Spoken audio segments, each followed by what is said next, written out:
Alright, so today we are being asked to again find the zeros like we were asked to do yesterday and the day before. But now they also want us to state all these other things. State the number of complex zeros, the possible number of real and imaginary zeros, and the possible rational zeros for each function. Then find them all. Okay, so we talked briefly about this yesterday, but let's kind of go over this. So when they say state the number of complex zeros, that's really just plain English for how many total answers are there going to be.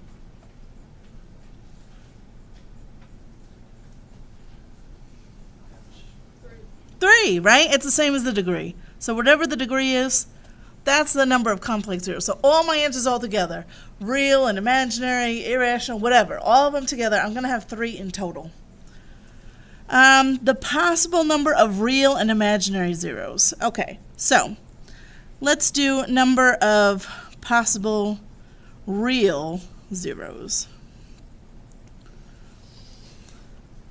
Okay, so these are real numbers, not imaginary numbers, real numbers. So, the highest number of answers I'm going to have altogether is 3. Could all 3 of them be real numbers? Yes, that just means that it crosses the x-axis at 3 places. Totally possible. So yes, I can have all 3 of them be real.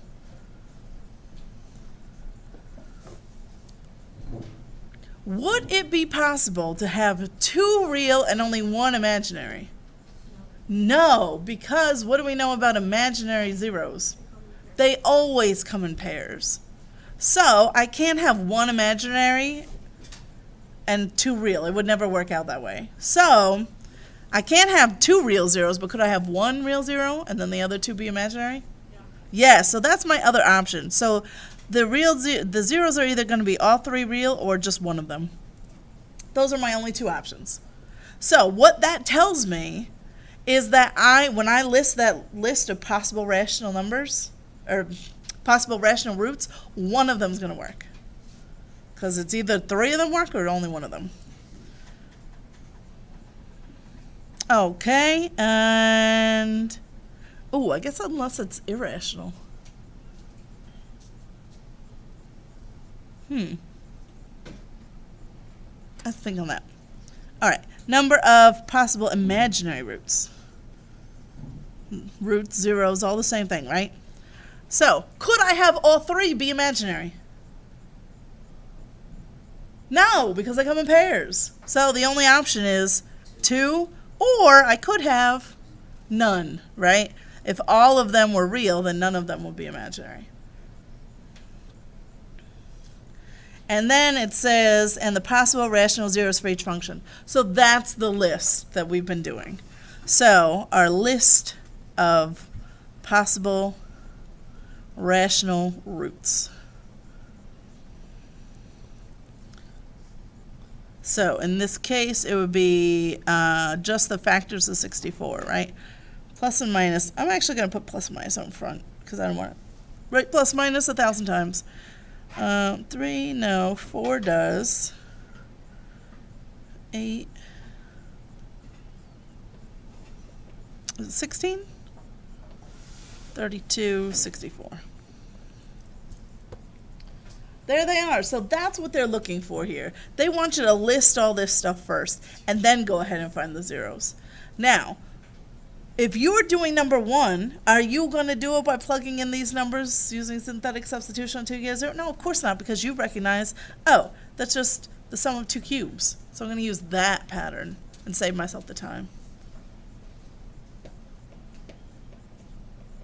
Does that make sense? Okay, so go ahead, try and solve it. See if you remember the pattern without me telling you. We did a difference problem. Here's a sum of 2 cubes problem.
How did you do?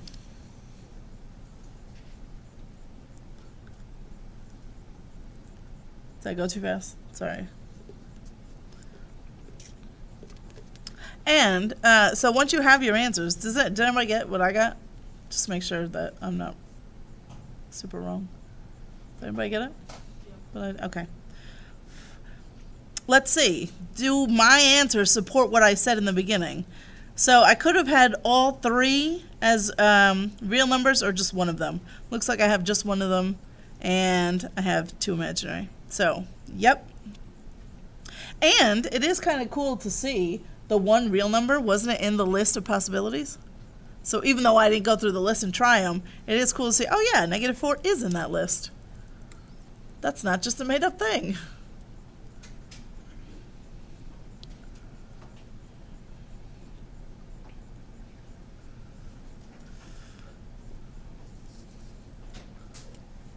So, I don't know if you did the same as I did, but when I used the sum of two cubes and I got here, this thing you can solve by completing the square like a dream.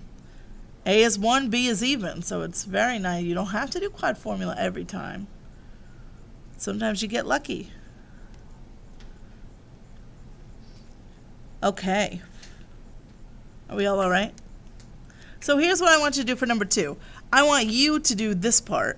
Can you fill in those things for number 2?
Okay, did we get those couple numbers? Let's see. How many complex zeros will I have? 4. That's just the total number of zeros you're going to have in the whole thing. So we're going to have 4 answers altogether. How many of them could be real? All 4 of them.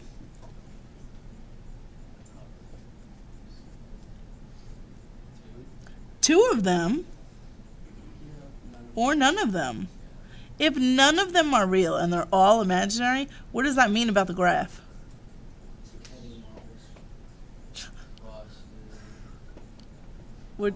Say what you said again?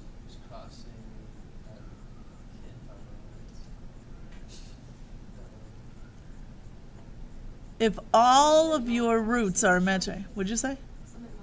Right, it never crosses the x-axis. We're going to be talking at the end of some chapter. Is it this one? I don't remember. Yeah. Oh, it's on Monday. The end behavior. What do graphs look like as they're going up and down? So when you have something that's to the 4th, just a little foreshadowing, they can kind of look like, some of them look like W's. Some of them look kind of more like a parabola that's just kind of a little bit more flat. But they all kind of have this... The ends always go up together, kind of like a parabola. So isn't it possible that those never cross the x-axis, right? But when you have something that's x to the 3rd, those shapes always kind of look like that. So if this is going to continue forever in both directions, it's got to cross the x-axis at least once, right? If that goes forever and that goes forever, no matter where the x-axis is, you know, even if it's here, I don't know, it's going to cross somewhere. because that goes up and down forever. Whereas this one, they can both go up together, and it could cross, but it doesn't have to. So anyway, we'll talk more about that on Monday. But that's why it's 0. It is possible that this thing never crosses the x-axis. So, possible imaginary zeros, what could I have?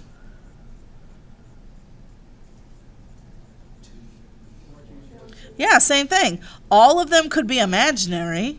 Only 2 of them could be imaginary, or none of them. So it's and they kind of go in these pairs.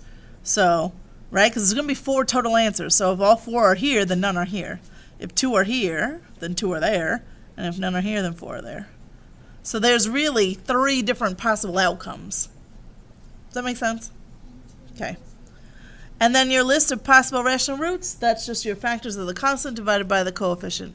Coefficient is 1, so again we just get positive, negative, all the factors of 63.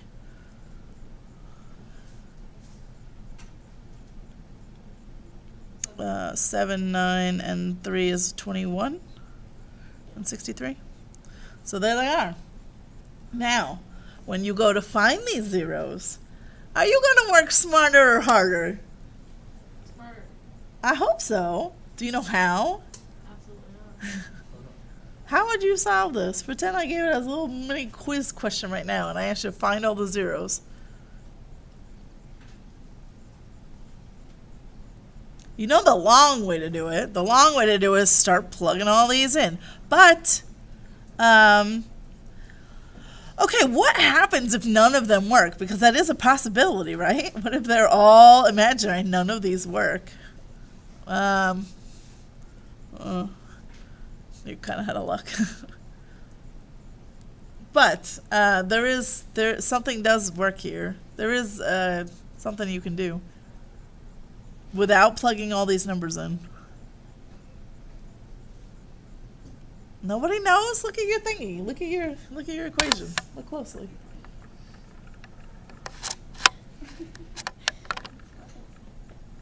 Does that help? Absolutely not. Oh, closer still then.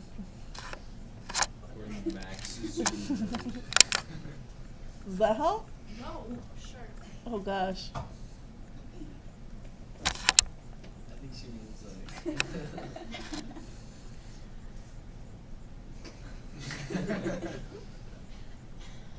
No? It's starting to get a little less fuzzy now. Oh, okay, good.